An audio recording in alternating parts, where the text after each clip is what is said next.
start by reading one of my favorite scriptures out of one of my very favorite books in Philippians 2. Some of you are very familiar with this passage. It's just such a powerful passage about the nature of Jesus and Paul talking about us as believers being totally consumed, united together with Jesus Christ in who he is as a man. And we're going to start our talk about personality this morning with this scripture.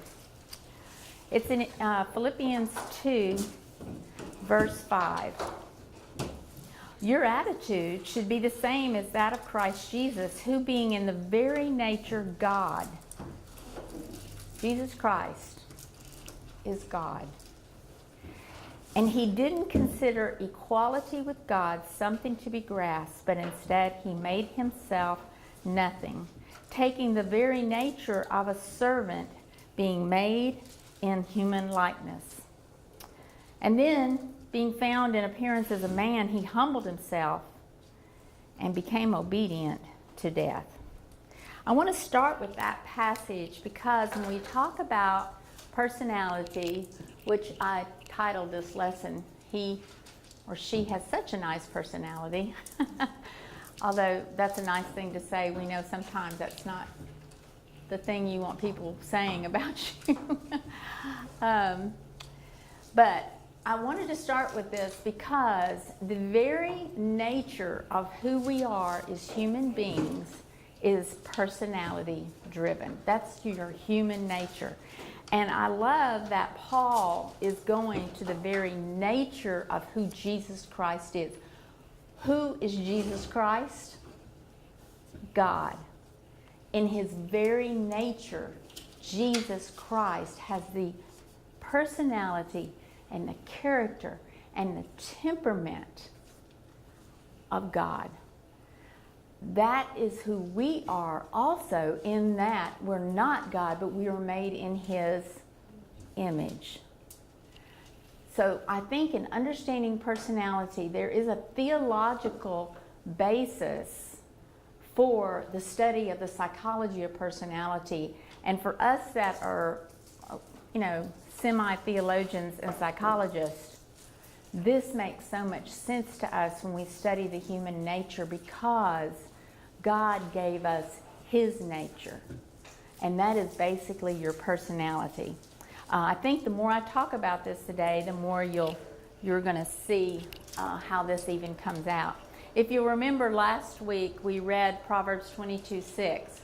Start the child off in the way he should go, and when he is old, he will not depart from it. As we have had this understood in probably other classes or even when you've thought about this, you may have thought about that, you start a child off in the way of God.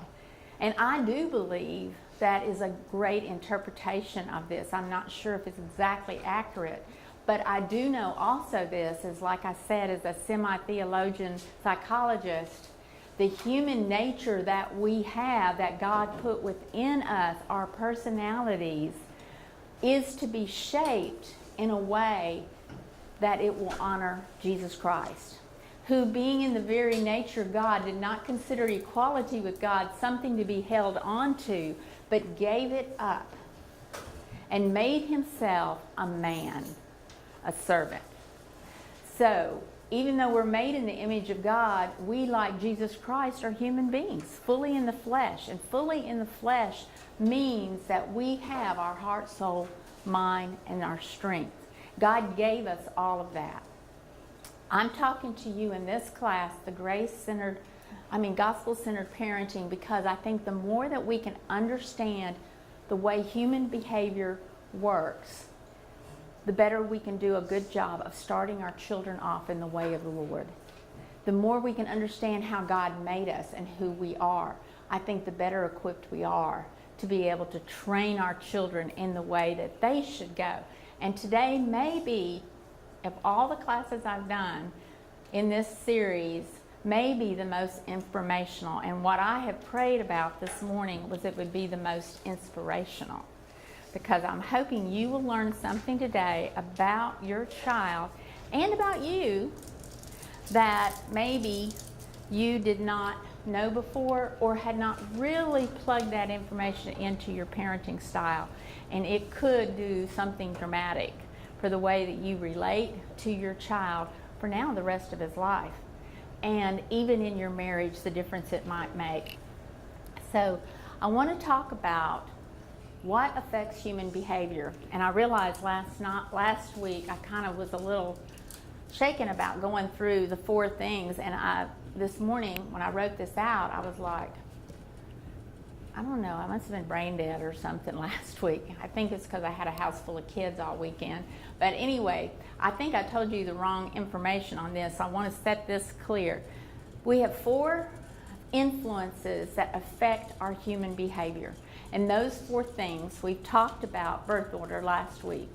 We've mentioned gender, whether you're male or female, influences how you're going to behave, even what you think and how you feel. Your family of origin is huge.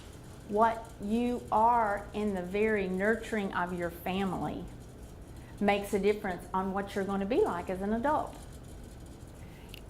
And your personality. I want to talk about personality, especially today, because there is probably nothing that we need to shape more and to train our children more in than what their personality is about. We can't do a whole lot about their gender or their birth order, and the family of origins doesn't have, we don't have a lot of flexibility on that, the mama they were born into. But the thing that God has given us to shape is personality. And personality is not the same thing as character. Personality is our outward relationships. It's what other people perceive in us. You may have had someone say to you one time, you are just so confident because of something you were doing. And inside, you may know, I am not a confident person. Now, in this situation, I was able to do this, but I don't see myself as confident. You may have had someone say to you, like someone real close to you, a sibling or a spouse, your husband or wife, or even a close friend, say to you, I'm really disappointed. I did not know you were capable of doing this. And inside of you, you're thinking, oh yeah, I definitely am capable of doing that.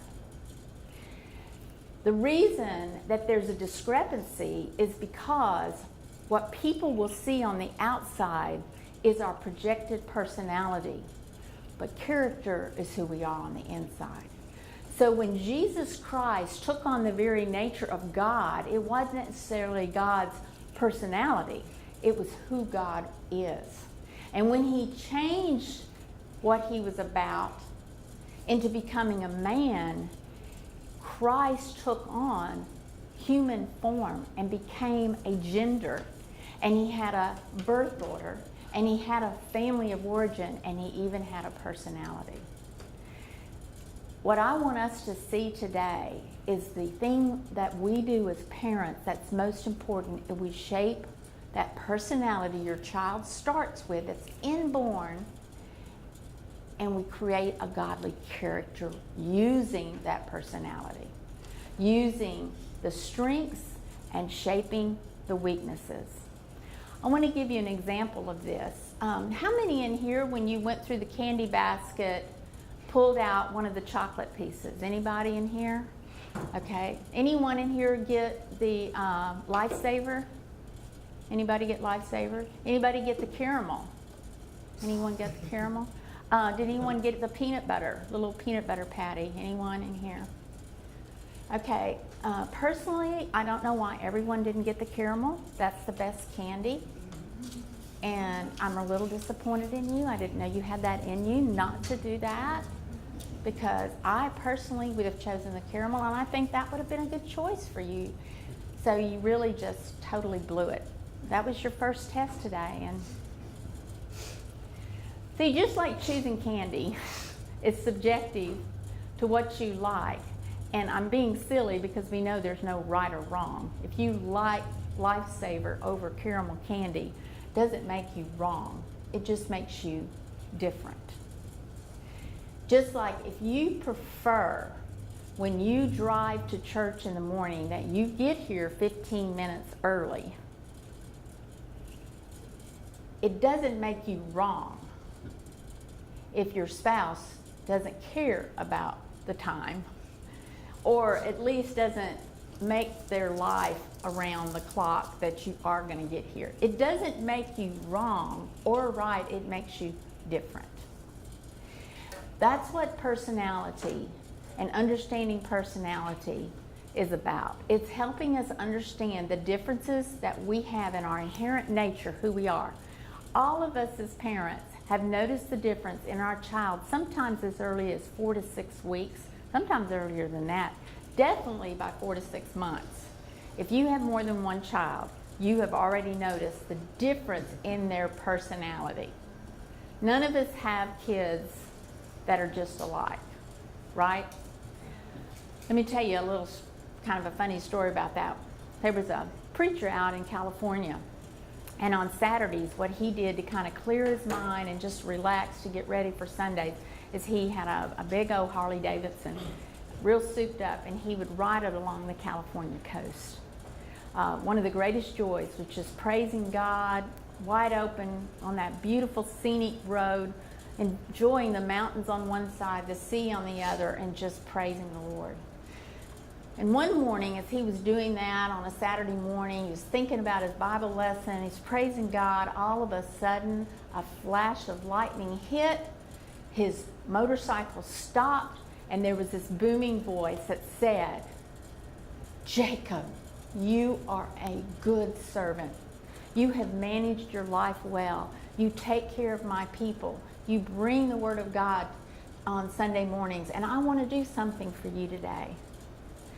Well, he was just totally startled and had to just kind of think, oh my goodness, what would I want God to do? Well, he's sitting there looking at his motorcycle and he's thinking, you know, God, what I've always wanted when I'm out here on Saturday is I would love for there to be a highway all the way to Hawaii. So if I could just drive on that highway and get to Hawaii on these Saturday mornings, that would just be so amazing, God. And God goes, are you kidding me? I'm telling you, I will grant whatever you want, and that's the best you can come up with? Is a highway? Come on. You can do better than that. I know the kind of man you are.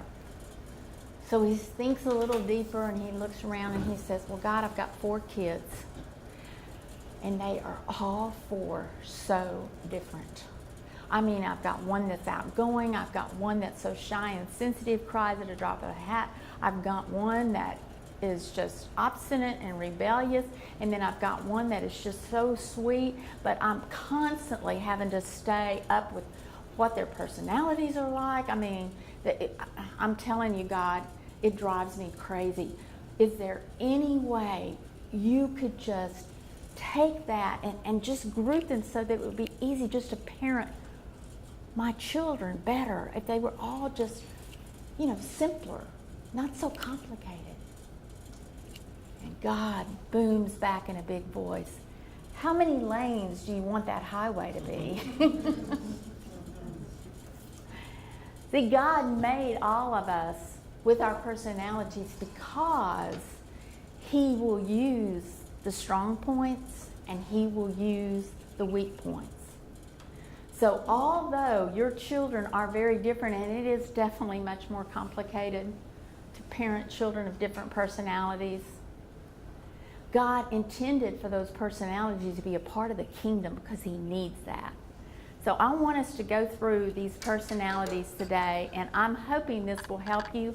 I want to allow some time for questions at the end of this. So I'm going to try to do it kind of like a buzzsaw real quick. Personality, like I said, is that very human nature that we are born with. And 1 Samuel is one of the most beautiful beautiful thoughts about the difference between personality and godly character. It says, the Lord said this to Samuel. Now realize this is God talking directly to one of his men, and he says it to him. Don't judge by his appearance or his height, for I have rejected him. This is when he's looking at who's going to be the next king. The Lord doesn't see the things the way you see them, Samuel. People judge by outward appearance. Now I have that in orange because that is our personality. But the Lord looks at the heart, and that's your character. And I want you, as we're talking about personality, to begin to see some of the ways that you and your spouse and you and your children, how their personality directly impacts their character.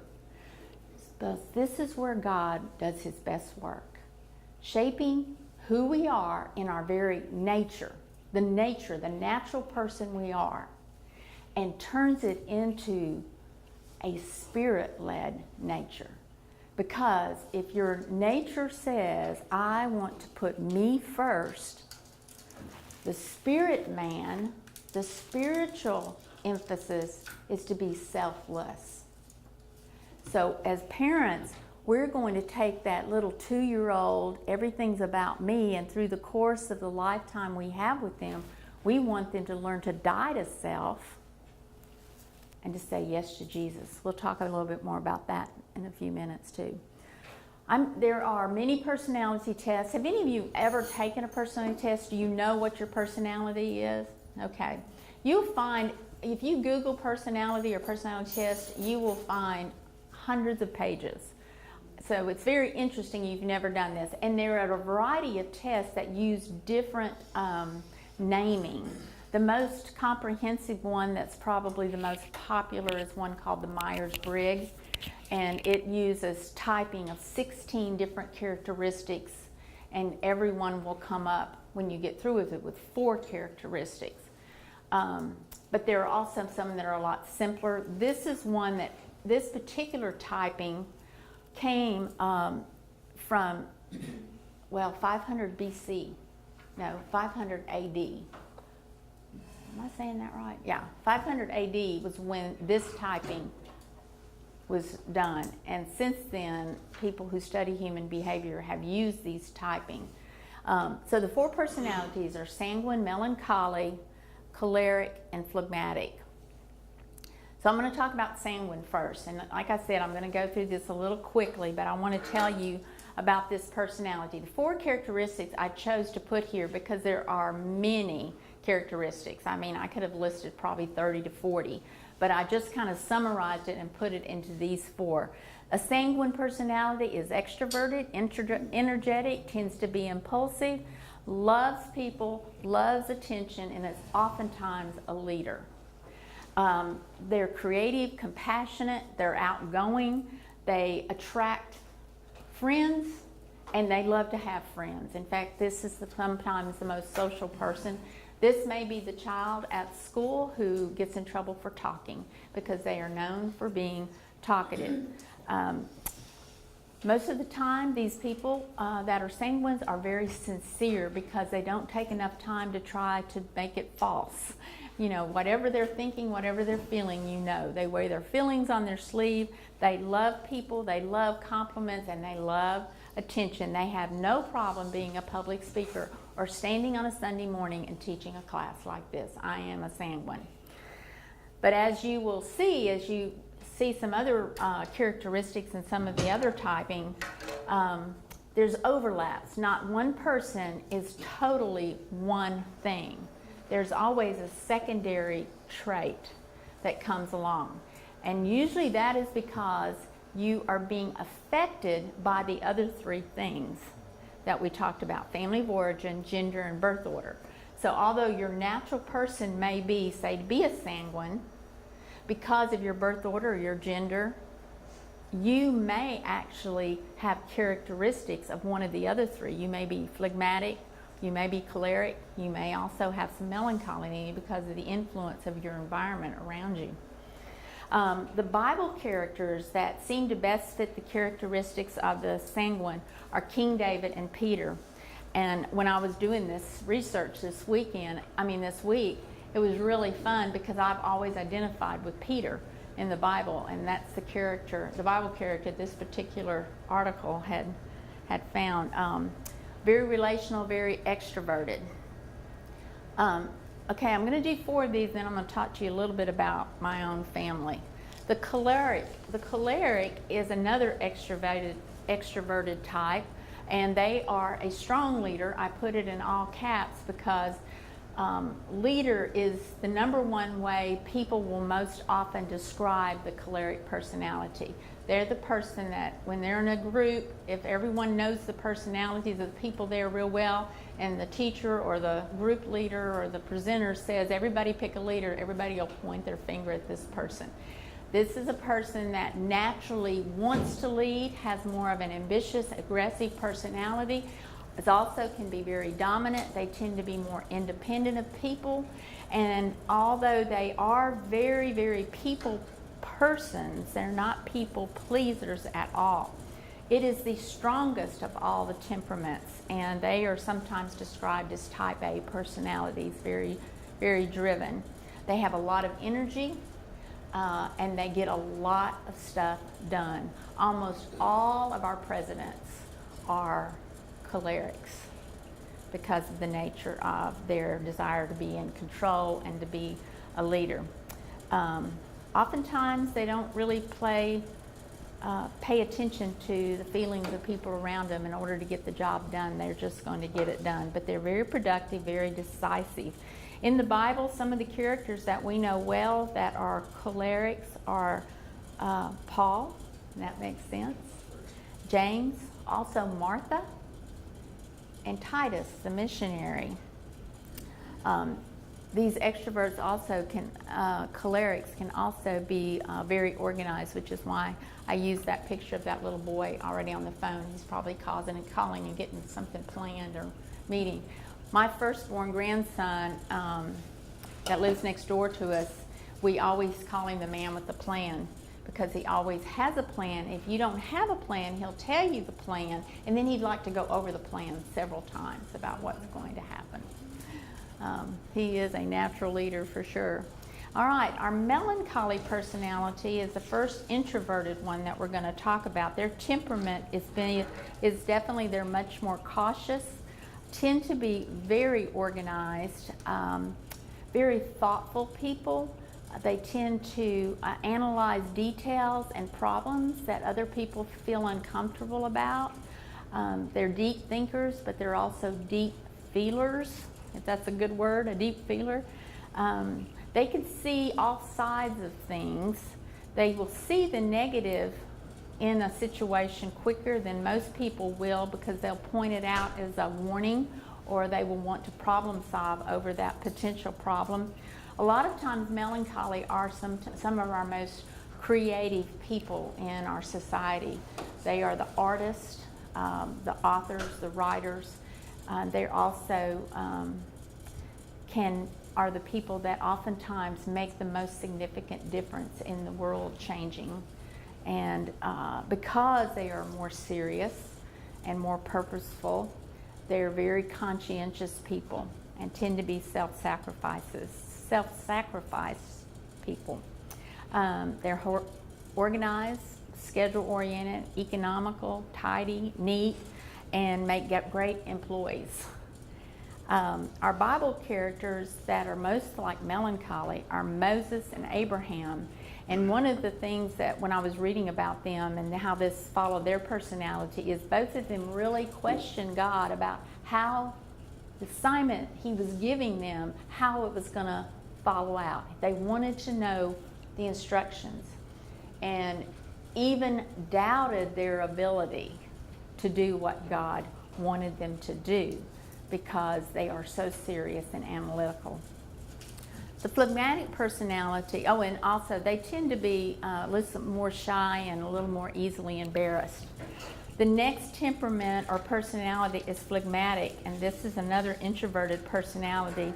They're usually relaxed, relational, I didn't put relaxed on there. Sensitive, they tend to be the person that's more rational. If there's a situation going on, a lot of times they're the ones people will go to ask for wisdom because they are thinkers.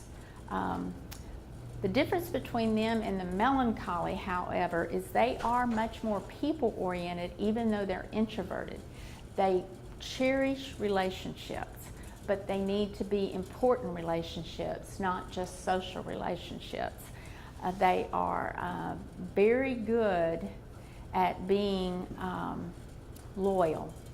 They probably get the most attention for being a very loyal friend. This is a man, this is a woman who'll take a bullet for you because their relationship with you means a lot to them. They tend to be more calm and cool, and when things get a little stressed and high anxiety, they're the person that will do something to make the peace and calm things down. A lot of times middle children will take on this personality, although that may not be what they're designed to do by nature, but because of the role, and they are, as we talked about last week, the middle child tends to be more of the peacemaker. You'll see a lot of times middle children who will also take on the phlegmatic personality, even though that may not be naturally what they're gifted at. They are also, so I don't know if I did the negatives on all of them. I forgot to do that, but I will do that in a minute. So look at these 4 personalities. Again, this was a very, very fast way of going through this, and I encourage you to read more about this and get to know how this affects your children's behavior even more. But look at this and see, who are you and who are your children? Do you have anyone that you're parenting right now who is like you? Do you have a child that's totally the opposite? It's very important and instructive, I think, for us as parents to understand this about our kids. I think when we do, it helps us to be a better parent to those particular children. And now, I'll get there in a minute. Let me talk to you about our family a little bit and just illustrate this. And I'll illustrate it by using a couple of party stories. I've already revealed to you I'm a sanguine. I'm incredibly outgoing. You can never have enough people in my life. I can't never have enough people in my house. I mean, if I had a party every night, I'd be happy. I'm going to have 4 this week, and I'm ecstatic because I love having people in my home. I'm not the hostess of the mostest. I'm the person who just loves to have parties. Because I'm a firstborn, I'm also an organizer, and I tend to get things done. Because I also have a tendency, as my second nature is to be choleric, I tend to be kind of bossy, but I always say that's because of my firstborn tendency, not because it's my natural self. My siblings do not agree with that. But I enjoy getting people together. I love planning something, inviting people over. So when my sweet daughter was going to turn 16, I planned a surprise birthday party for her because that's what I would love to have had when I was 16. Invited like 100 people from church and OCS to come.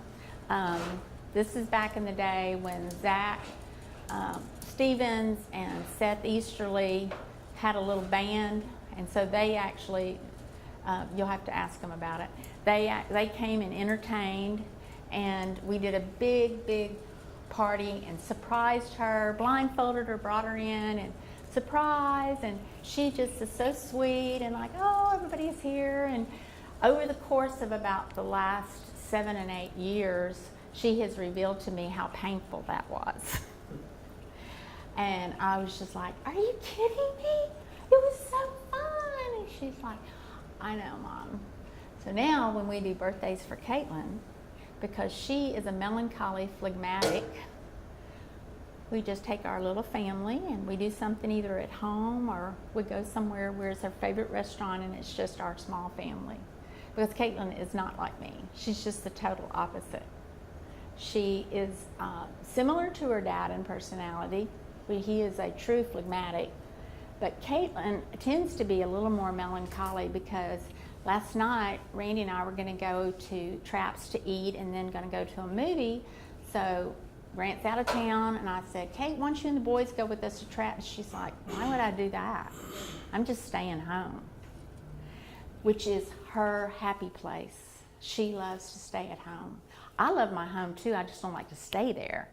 So we are totally opposite, which is one reason I think we live next door to each other so peacefully and so well, because we are such total opposite personalities. Another party story, when my oldest son, Josh, turned 17, he had a group of friends from Ouachita Christian were just in and out of our house forever. Every weekend they were together, and a lot of them were at our house. So we planned a Mission Impossible party, and we kidnapped him. And we did a Mission Impossible, looking for our mission all over the town. It was so much fun to organize, and any of you that are sanguines, you would love this idea because it's so much fun. So we get back to the house after Josh has been kidnapped, and we go all over the city doing all the fun things, picking up guns. It was just great, and his friends were real helpful, and we had so much fun. And we get back to the house, and he's a little mad at me because his choleric self does not like to be surprised. He likes to be in charge, and he loves a party, but he said it'd been a lot more fun if you had put me in the planning part of it. He's also getting married in May, and he called me the other day, and he said his sweet, sweet little phlegmatic, melancholy fiance, they were having a conversation, and Josh told her, if you'll just put me in charge of the wedding, it'll be done. And I said, no, you have to just stop that. You have to squish that because it has to be her wedding. Anyway, we laughed about it and talked about it, but that's who he is. He is a very strong, dominant, independent, aggressive, ambitious, type A guy. And he and I butted heads the entire time I was raising him. It was probably about 28 or 29 before he and I didn't argue every time we got on the phone. And now we don't hardly at all. We laugh at each other because now he's a psychologist, so we have a lot to talk about, and he gets all this. Those two examples are really good examples, but I've got one more that I think will help you. Friday night, Randy's office got together and gave him a party to celebrate him being with Merrill Lynch for 30 years. It was at his manager's home, and his manager's wife actually was Randy's first secretary. And gathered around us were his very best friends from the office that he had all hired, who are part of his team, and they are very close. They spend lots and lots of hours together and have been together for years. Normally, for anyone's big celebration like that at a corporate company, they give you a big dinner, like at Squire Creek or at Bayou Desert. They spend money and they give you, a gold watch, and he's not retiring, but they give you something significant. And when they came to him and said that, Randy said, oh no, do not give me a party. But his close friends could not stand it. So they decided the way he could handle it is if they went to Kenny and Michelle's house and just their close friends were there, and then they would keep it simple and small, and that's what they did, and it was perfect because he loved it. He felt very, very loved and very cared for because these are the people who matter to him. He didn't want a big blowout. He's the only one in that office, we've been there 30 years, who's not had a major big blowout, big party. I mean, we rented out the warehouse for the last manager before Randy and did a big party at the warehouse, and everybody came. It was huge. But that's who he is. He's a phlegmatic, totally. I call him my golden retriever because he's just got that sweet, loyal personality. People love him as a natural leader, but he's very quiet and he wants no attention. So those three parties kind of give you an example of how personalities work and what that personality brings to relationships and how that affects you and your children and your family. Jesus said this, "If any of you who does not give up everything he has cannot be my disciple." So I really was thinking this week when I talked about personality that the thing that I know I was ate up with when I was raising my children was that they would develop that character of Christ, that they would take the fruits of the Spirit, and those are things that we worked on in our family. It was something that Randy and I took seriously in our life, that we would work on becoming a Christ-like character. So I had to take all those different personalities, a melancholy, a choleric, and Jake, who I've really not talked about much at all because he's like the perfect person. I mean, seriously, he's a phlegmatic melancholy who will work hard to be a sanguine, and if he has to, he will be a choleric. He wants to do everything right. He is like the Boy Scout collecting badges his entire life. So one of the problems that Jake has is anxiety because he tries so hard to always be right. When he went through Washita Christian, anytime there was an organization, he was immediately voted the president, and he also got most Christ-like every year. Believe me, I am not bragging about that. That is totally God putting that in that man. Now he has a dental practice, which he calls his dentistry ministry, and everybody on staff, when he hires them, they start with Bible study. So now almost everybody on staff now, I can't think, he does have a couple more, have become Christian and they're baptized. He has a devotional every morning in his practice. And also because he wants to be known as a fun person, he tells jokes. Now Jake's not a joke teller, but he reads funny jokes and they are pretty corny. And but they love laughing at Jake that he tells corny jokes. But he is a fantastic leader, and he is just one of those kids. And honestly and truly, I tell people, if they don't blame me for Josh, don't give me credit for Jake, because it was part of their personalities growing up that we just helped to shape into the character of Christ. So I love this verse. I was reading through when Jesus was being questioned, actually, this is actually the same passage where the one we read last week about he who is first will be last and who's last will be first. It's the same context.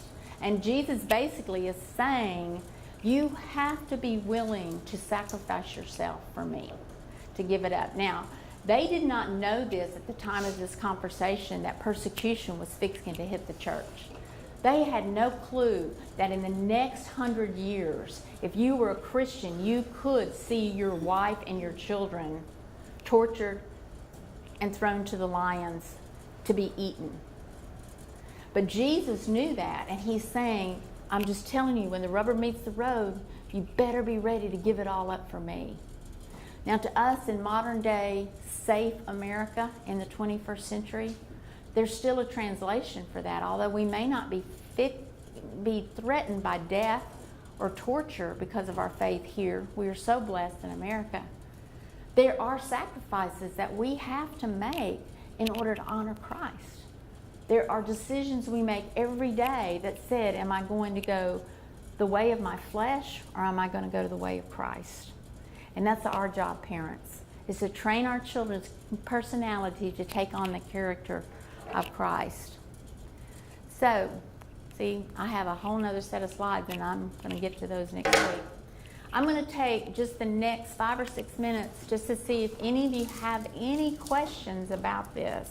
Personality and birth order, gender, and our family makeup, the nurturing you're doing in your family has a huge impact on our church, because churches have personalities too.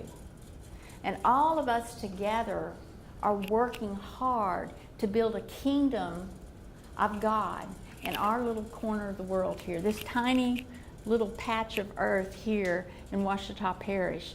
We're together as a family. So how you raise your children matters to me. And how I do my family matters to you. And that's one reason we're all in here on this Sunday morning, is so we can support each other and love each other. All right, well, God bless you, and I'll see you next week.